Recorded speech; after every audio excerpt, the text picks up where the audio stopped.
Folks, welcome into Bullet Points. I'm your host, Ty B, joined by Rob Ryan and Mike Bunt tonight. A huge matchup for the UB Bulls looking to win their third consecutive MAC championship in men's basketball and get back to the big dance.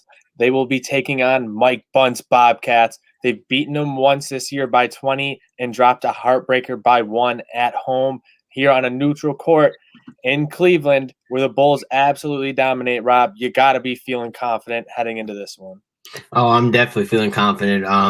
Like the announcers been saying, we're the hottest team coming in. Yesterday we ran into a little problem with LCJ, but we got through it in overtime.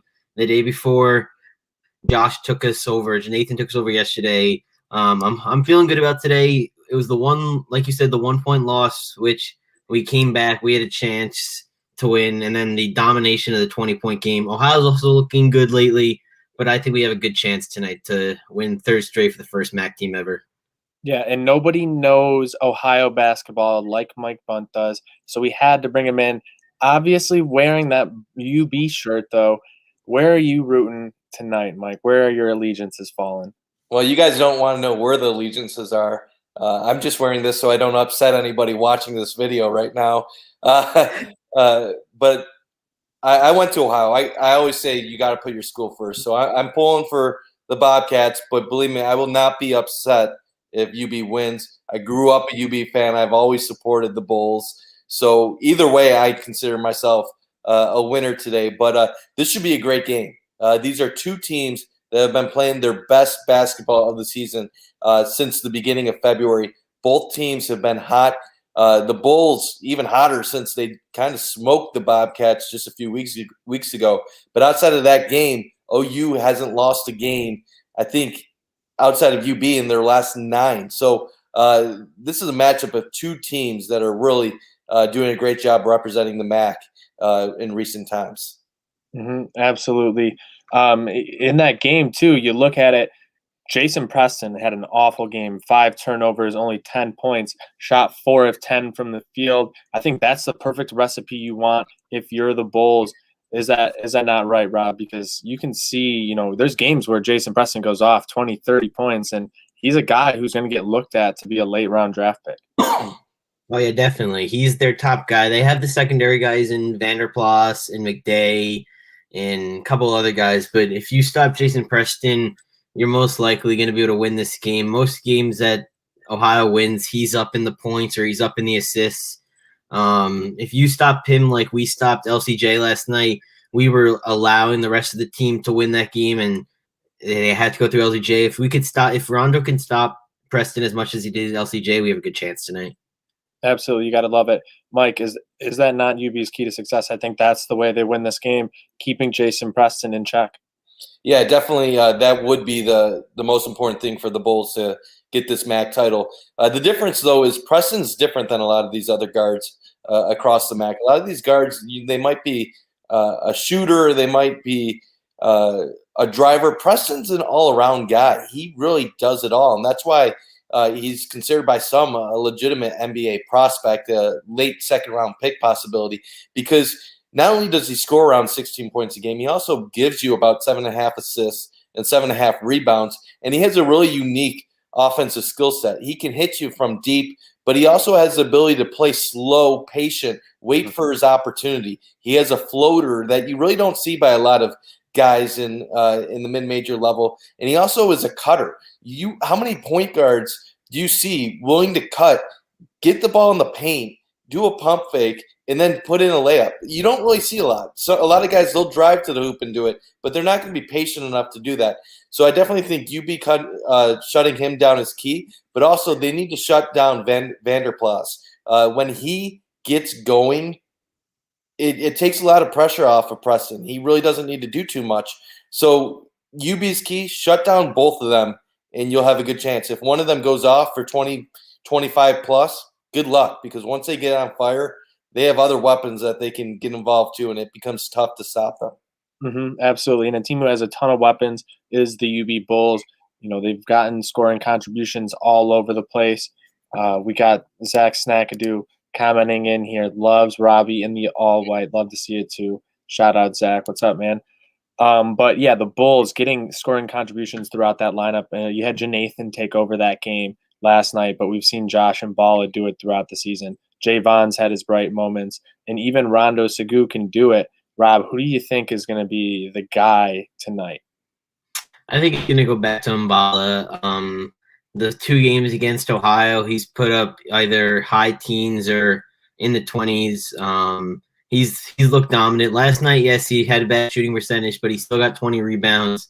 He's been all over the court. He played with 4 fouls last night for at least 9 minutes of game time, so he knows how to control the foul trouble if he has it, and I think he's going to be leading us to the victory tonight. Yeah, and that last game out, Mbala ended up with 23 points, 9 rebounds on 9 of 14 shooting, but only played 27 minutes, much lower than his normal average. I think he gets another 7 minutes of important basketball, and you see him get into the 30s in that game. So looking at it, I love the matchup there for Mbala. Mike, is Mbala the guy for you as well, or you think UB is going to be getting the contributions elsewhere? I love Mbala in this matchup. I think there's nobody on Ohio that can really slow him down. But I would say that for any team in the MAC. I think when Mbala is playing his game, he's one of the best bigs in the entire conference, deserving of Defensive Player of the Year, a guy that can really take over a contest. And we're only seeing him really develop his game right now.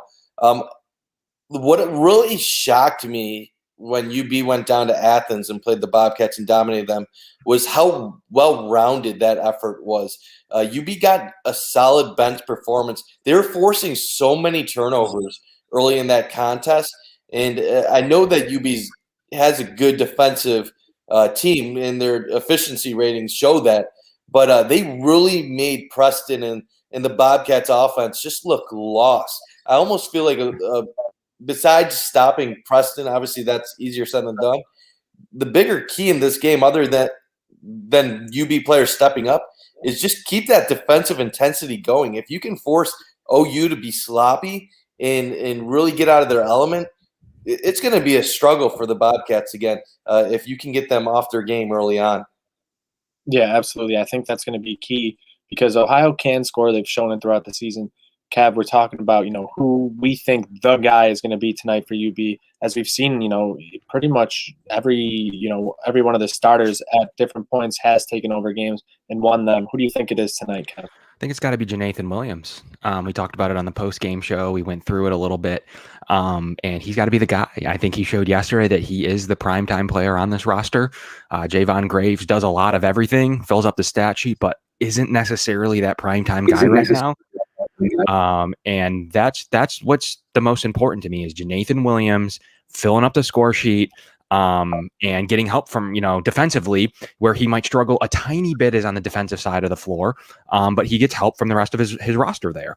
He needs to be the guy offensively, straight up. I need Janathan Williams going for 25, and I don't need to see the other stats with him because I think he needs to be our guy focusing on scoring, guys. That's where I'm at with Janathan. I think he needs to be the pivotal primetime matchup today. And that 3-point defense that we've seen, it needs to lock down the Bobcats and do not let Vanderplas get going on the 3 side of the ball. And it's the model game plan to the last time that they played in Athens. No, absolutely. They held Ohio to just 16.7% from 3 in that game, 4 of 24 shooting. Didn't even hit a 3 that whole second half, 0 of 11. Absolutely ice cold. I think the Bulls can continue to do that. We've seen those great defensive performances lately. They're getting that energy out of the team that we didn't see early on in the year, and it's opened things up completely offensively. And that's why they've been having so much success and getting so many easy buckets and getting a lot of free throws as well. That's something that's really changed in their game, and Mbala has done a good job of converting those on a pretty consistent basis lately. Rob, for you in this one, what do you think maybe are some X factors, something a little off the radar we should be keeping our eyes on? It's definitely the bench. Whitesell lately, he was using the bench a lot at the end of the regular season, but the last few games, he's definitely cut it down. We've seen a little bit of Nickelberry. He hasn't been great the last 2 days. We've seen some of Fagan, not much. We haven't seen any Skogman. We've seen Brock just because LaQuilla's been in foul trouble, so definitely got to watch LaQuilla's foul trouble. And then what was gonna? Oh, and then we haven't seen Keyshawn. Keyshawn was hurt when they went on this big run. He's back healthy, and we haven't seen him yet. And I thought he was gonna be a big key bench player. So definitely got to watch out for the bench tonight. See what he does with that. Yeah, Kev, any word? Do you think we're going to see any Keyshawn tonight? Maybe come in and see if he can get hot, one, two, threes early on to give, some of these guys a quick breather? I wouldn't assume so. I wouldn't assume you would see him. I don't think they're going to roll him out for the first time in like a month, roughly, tonight in the MAC championship game. Is there a scenario Weitzel might go to that card? There might be something he sees or something that goes on that might have him check in the game. I doubt this is the time for him. Would he be ready for a potential postseason berth? That's a little bit more interesting to me right now, is if that's when they may roll him out for a game in a week or so. But, I just don't think you see Bruton tonight. And I think they're going to rely on their big, really whatever you want to call it, big four. And then Hardnett with Brock off the bench, Nickelberry to fill in minutes. One thing I want to say on the bench, that was a good point by Rob, is that I do not want this lineup where they bench them all at once. It went -8 yesterday and -12 against Miami. They cannot put 4 starters on the bench at the same time. That is a major concern. If you need the rest, I'm all for it. It's a MAC championship game though, guys.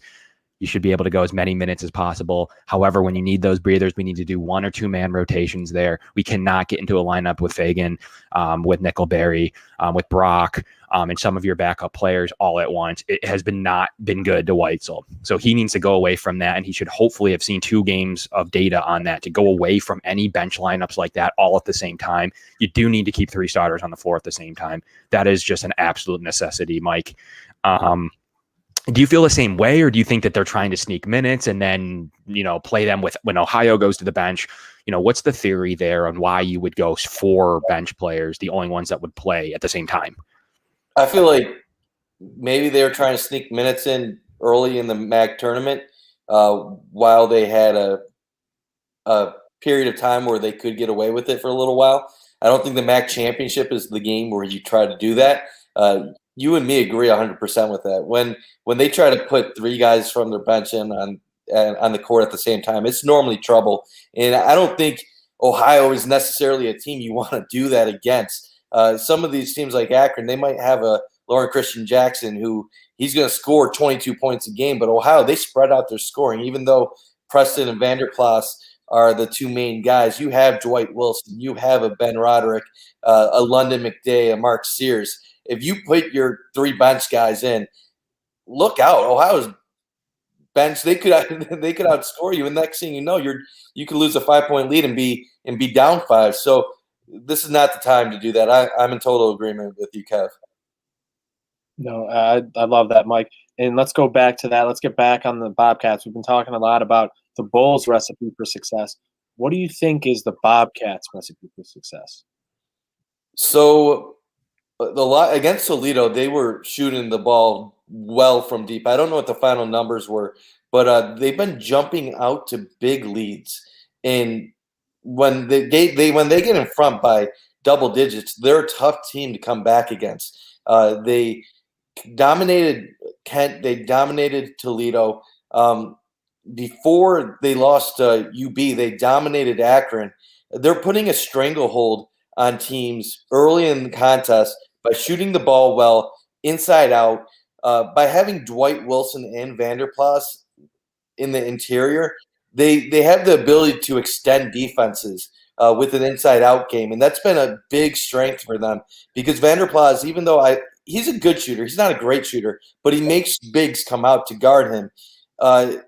You kind of just have to hope they get off to a cold start from deep, try to force things inside. And you also want them to get in a little bit of foul trouble and try to force things. OU will turn over the ball sometimes if they're getting off to a slow start. So just somehow get them off their game and don't let them get off to a quick lead because that's how they like to play. And once they get out by 6, 7, 8, it can be really tough to come back against this Bobcats team. Mm-hmm. Mike, love it, love it, love it.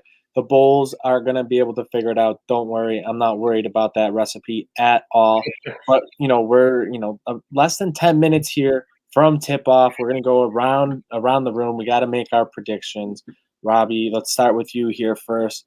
You see the Bulls getting back, dancing in March. Yeah, we're going back. We're going to Indy next week. We're getting the record for 3 straight with a 83-76 victory. Yeah, I think Mike will be sweating either way. I know he's going to be rooting for the Bobcats. Kev, where are you on this? Break it down here for you guys pretty simply. The Bulls are 14-0 when they hold their opposing teams to 74 points or less, and 2-7 when they exceed 74 points. And the Bobcats are 2-7 when their opponents exceed 75 points. What's the number there? 74-75 is what we're looking for in this one. If it goes over that, Ohio's in trouble. And UB has consistently scored over that the majority of the season, which would really put the statistics in Buffalo's favor in this game. Just straight raw data. So if you hold all those things as close to your heart as I do, just think of this: the Bobcats are 13-0 when they hold opponents to 75 points or fewer. What does that mean? You got to get to 76 points.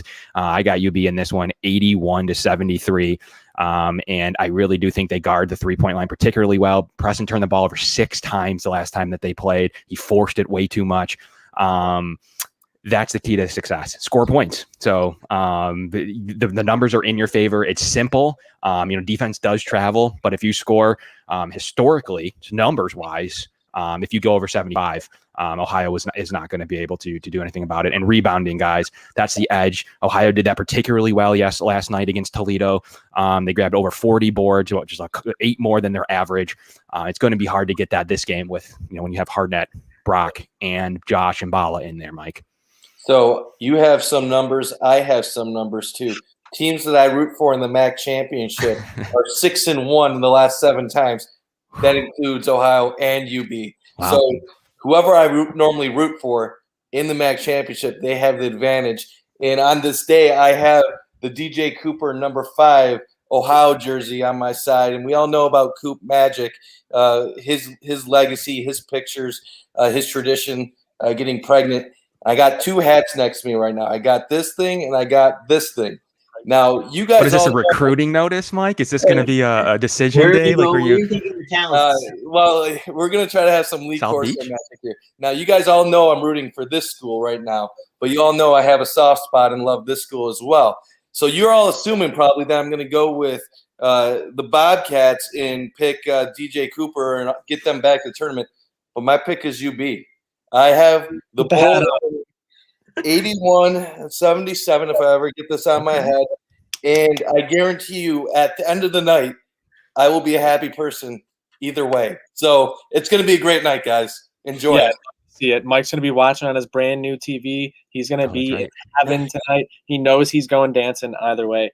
And I'd love it. I think the Bulls are going to get done. We sound like homers, but they've played their best basketball. They saved it for the right time of the year. We were wary early on, and we were right to be. And they figured it out. They did those things. They finally bared in, and they put in that tough work. They figured out we have to put in that work defensively, and if we do, it makes everything else so much easier. And it's come to them, and they've been running it up lately, putting up tons of points. They're going over 80 again tonight. Give me 87-77.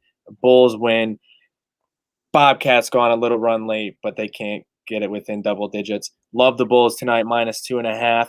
Go hammer it. Put their money line in your parlays if you still got time to get it in.